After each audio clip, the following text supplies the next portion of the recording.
Mehsana civil હોસ્પિટલમાં inspection દરમિયાન ગંભીર છબરડો સામે આવ્યો છે તેમજ દર્દીઓના ટાંકા વર્ગ 4ના કર્મચારીઓ લેતા હોવાના આક્ષેપો કરવામાં આવ્યા છે। ઓટીમાં કે અકસ્માતના કેસમાં વર્ગ 4ના કર્મચારીઓ પાસે ટાંકા લેવડાવતા હતા। આ ઉપરાંત સિવિલ સર્જન દ્વારા ડોક્ટરને જ ટાંકા લેવા આદેશ કરાયો હતો। આ સાથે જ ટાંકા માત્ર તબીબ જ લઈ શકે છે। મેં હમણાં લેખિત એક આદેશ કર્યો છે કે જ્યારે બી કોઈ પેશન્ટ આવે ટ્રોમામાં કે કોઈ પણ જગ્યાએ ત્યારે જે ક્લાસ 4 સર્વન્ટ્સ હોય છે એમની ખાલી હેલ્પ જ લેવાની હોય છે। બાકી બધું જે કામગીરી કરવાની હોય, ટાંકા લેવાના હોય કે ડ્રેસિંગ કરવાનું હોય એ બધું મેડિકલ ઓફિસર કે કન્સલ્ટન્ટની હાજરીમાં નર્સિંગ સ્ટાફની મદદથી કરવાનું થતું હોય છે।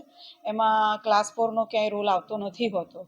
અને બીજો પણ એવો આદેશ કર્યો છે અમે કે ખાલી ચા મંગાવવા માટે કે બીજા કોઈ પર્સનલ કામ માટે જ્યારે ક્લાસ 4ને આપણે બહાર મોકલતા હોઈએ ત્યારે હોસ્પિટલની કામગીરી ખોરવાતી હોય છે। એ વસ્તુ વ્યાજબી નથી દેખાતી અને જેનું ડેઝિગ્નેટેડ કામ છે એ કામ માટે ચાલુ ડ્યુટીએ એનું મહત્તા આપવામાં આવે અને એ જ કામ એના જોડેથી લેવાનો આગ્રહ રાખવામાં આવે એ હોસ્પિટલ માટે વધારે હિતવાર। ના, ટાંકા તો નહોતા લેતા પરંતુ અમારા ધ્યાને એવું આવ્યું હતું કે ઘણી બધી જગ્યાએ વર્ગ 4ના કર્મચારીઓ જ પેશન્ટ સાથે હોય અને ડૉક્ટરશ્રીઓ કે પછી નર્સિંગ સ્ટાફ ઓવરબર્ડનના કારણે કદાચ બીજી જગ્યાએ હોય તો જ્યારે જોખમી પેશન્ટ હોય એને વર્ગ 4ના જોડે આપણે એકલું ના રાખી શકીએ એટલા માટે અમારે આદેશ કરવો પડ્યો છે। અમારા ત્યાં કન્સલ્ટન્ટ અને મેડિકલ ઓફિસર બધા એ બાબતે જાગૃત જ છે।